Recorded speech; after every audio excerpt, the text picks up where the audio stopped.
Hello everybody and welcome back to Nerdy Miniatures as we return to our Battle of Edoras starter set as we paint our armies. Watch as we start painting our way through the Hill Tribesmen and of course the Rohirrim. This will be broken down into different phases. These will be indicated by the timestamps, so without further ado, let's get into the video. In this video, you will see us paint one of each of the army for the video, and it will contain photos of the rest of the army as we go. In total, each army has 24 warriors. So far, I have painted 10. To start off, all these figures were sprayed with a light coating of grey Seer spray paint. Each figure only had one coat, which was left to dry for 15 minutes. I coated the skin areas of the character with a light shade of Guilliman Flesh. Next, I used Gore Grunta Fur, and I painted the shoulder plate. I gradually built this up in layers to create a leather effect.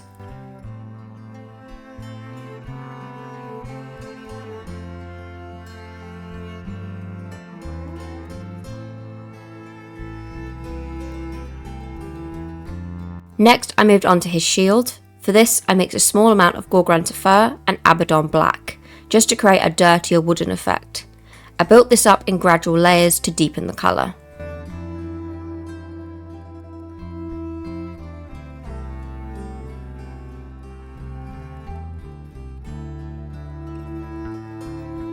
Using Basikalan Grey, I painted his legs and trousers. I then used the same colour on his cuffs that wraps around his wrists.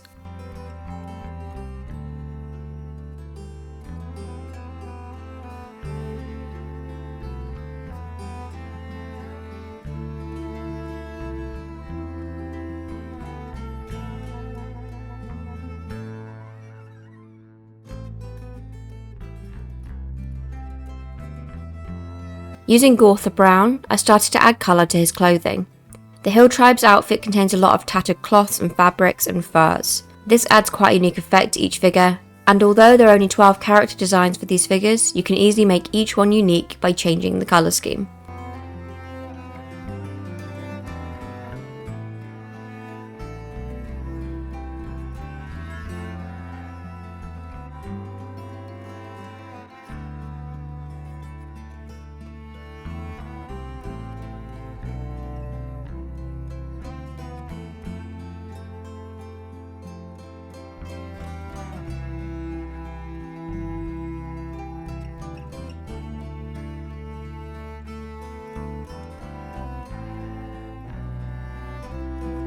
Next, I dipped into Abaddon Black, and using a small brush I painted his boots. Even though those would later go on to be covered with touches of mud, it was important to apply a base layer to the figure regardless. Using that same paint, I finally moved on to his hair, dragging a small amount from his roots to his ends. I then delicately ran this through his beard and moustache also.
Using Slyvaneth Bark and a small brush, I covered his leg armour, which looked like it consists of pieces of cloth, leather and potentially even bark to make these.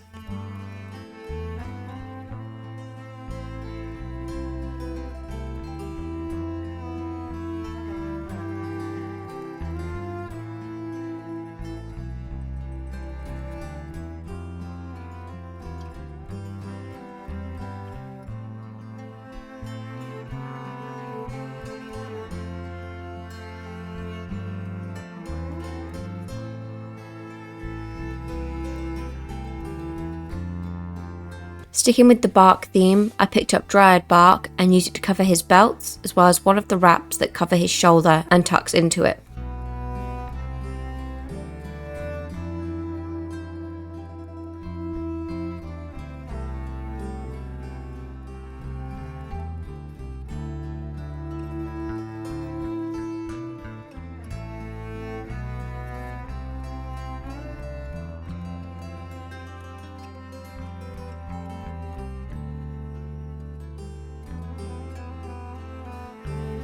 Now that was done, it was time to dry brush, and I used a flat brush this time. I dusted off the excess on a piece of kitchen paper, and I began to brush the remaining paint across his hair, shield and boots. This effect really brings out those details, and I think it looks especially good on his hair, creating a naturally greying effect. Using that same technique, I dipped my brush into Mornfang Brown and went over his shield to really bring out the grain in the woods, as it doubles as a highlight for the shield. At this point, the figure was starting to look a little bit too dark, so it was time to add the highlights back into the skin. I did this by using Cadian Flesh tone. I used a small brush to add this to the warrior's forehead, cheekbones and down the tip of his nose. I also added this to his arms and hands to add dimension and to brighten the figure.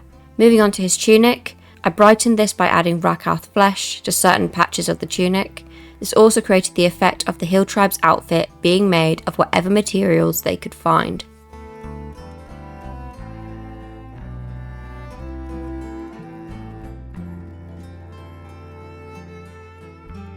At this point, the figure was looking good, but he was a little bit too clean.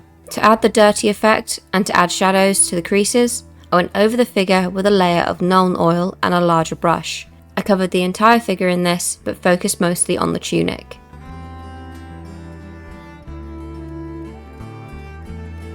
Whilst that dried, I decided to move on to the weapon. For this, I used Leadbelcher and a small brush to create a nice old metal look.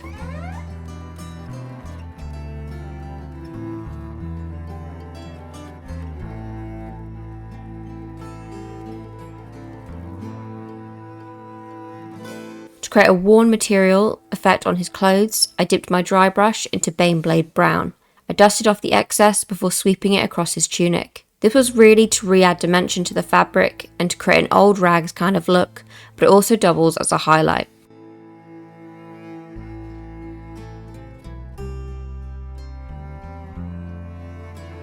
I then went back in with Dryad Bark across his belt and straps that was thrown over his shoulder, just to add a few touches and to re-add some depth.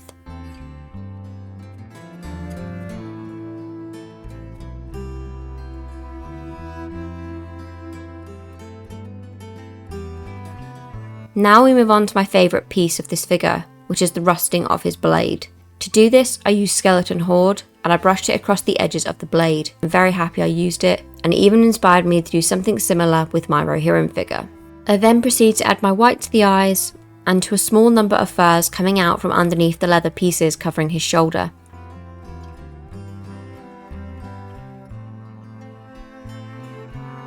Whilst that dried, I dipped back into Nuln oil and brushed it across the tunic once again.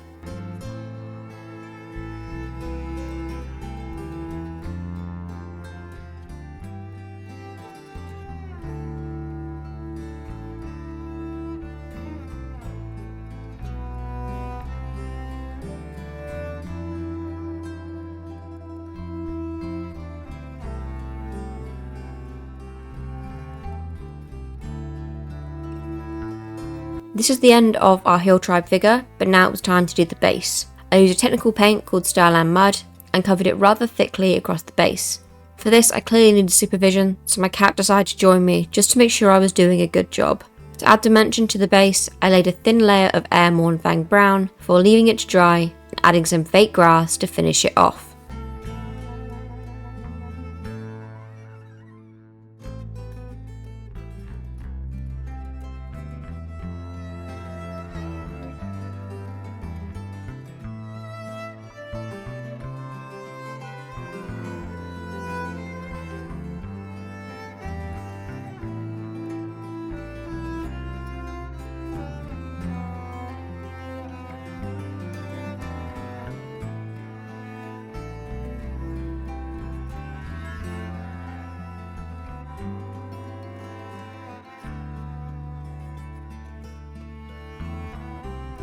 Now moving on to our Warrior of Rohan, my Rohirrim figure. For this figure, I applied the same techniques that I did when I was painting Helm. To do this, I started by blocking in certain colours. Beginning with the cape and shield, I applied Militarium Green. For the cape, I applied a few layers, gradually building up to a deeper green colour before moving on to the shield. I then applied the same colour to his shield. Next step was moving on to his tunic underneath the chainmail. For this, I used Mournfang Brown and a small brush. I proceeded to apply the same colour to the spear that the warrior was holding. Now it was time to move on to his chainmail. For this, I laid a base of Bassacanum Grey, applying a watery layer to allow it to sink into all the crevices to really show the shape of the chainmail on the body.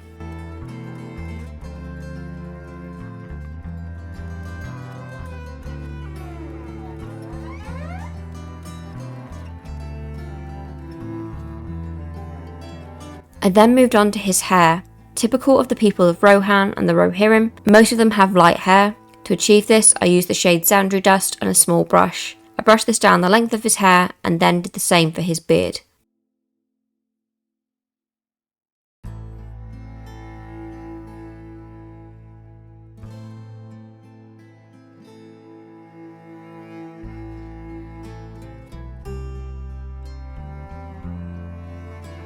This figure has very minimal skin on show, as the figure is wearing a helmet, so I applied only a small amount into the eye holes to ensure the skin around the eyes would be covered.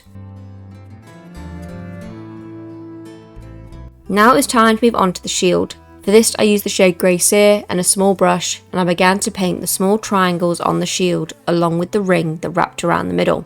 Using that same shade and my dry brush, I then proceeded to brush a little across the chainmail jacket.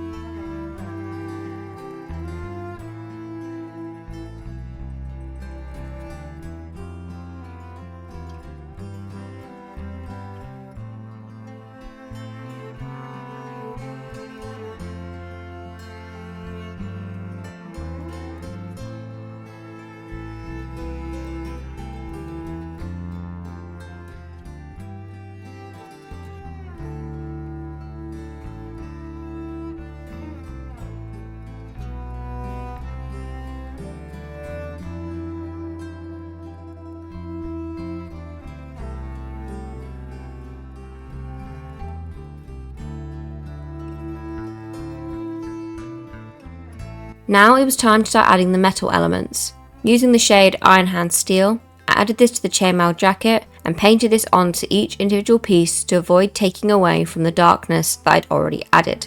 I then applied the same shade to the sides of the helmet and to the top of his spear.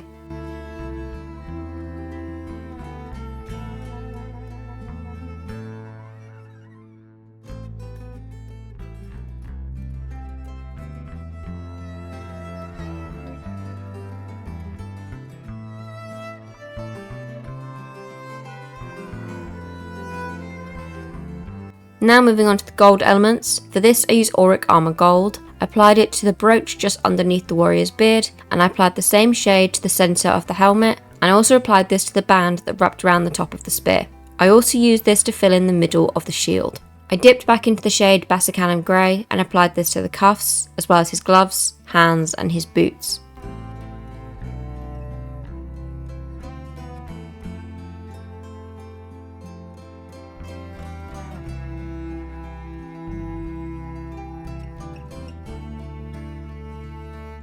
Dipping into the shade Mournfang Brown, I applied this to the belt that wrapped around his waist, as well as to the spear just to darken it up to create more of a wooden effect.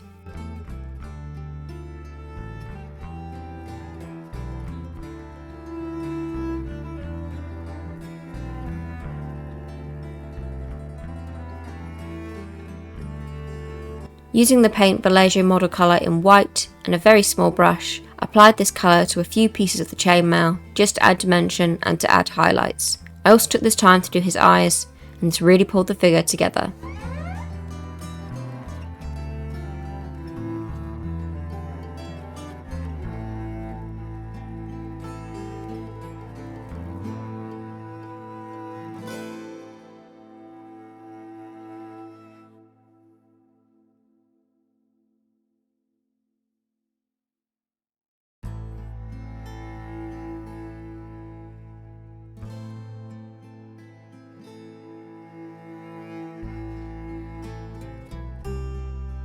Just like with my hill tribesmen, I decided to add a little bit of colour to the very tip of the spear, just to make it look like this guy had seen battle and killed a hillman or two.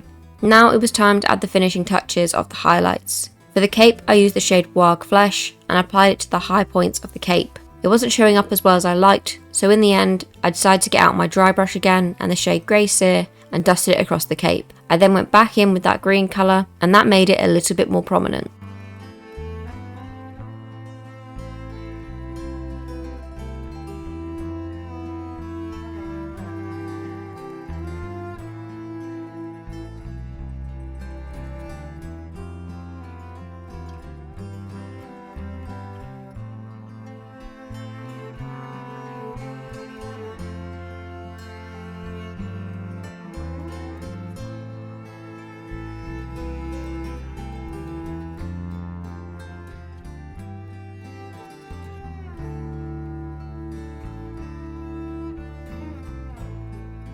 That was it.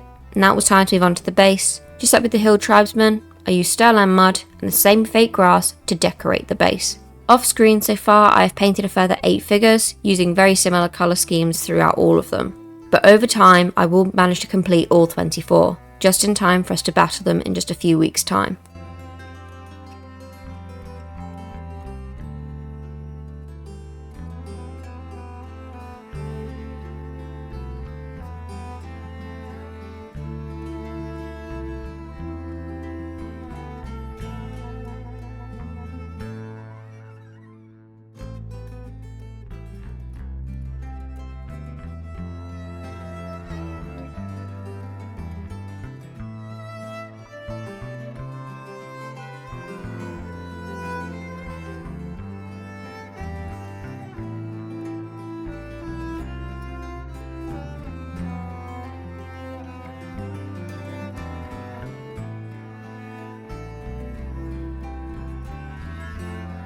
But that is it. That brings us to the end of today's video. Hope you enjoyed this content so far. I'll be sure to take photos when the Hill Tribe and Rohirrim are all finished and post them on our community page for you all to see. Down in the description below you will find 2 links. The first to Mr. Nerd's channel, so if you enjoy MMOs and action RPGs, then please feel free to check that out. And if you enjoy all things lore, then feel free to check out my channel where I cover all things Tolkien, Game of Thrones, Age of Sigmar/Warhammer, and most recently The Witcher. So if that piques your interest, feel free to check that out also.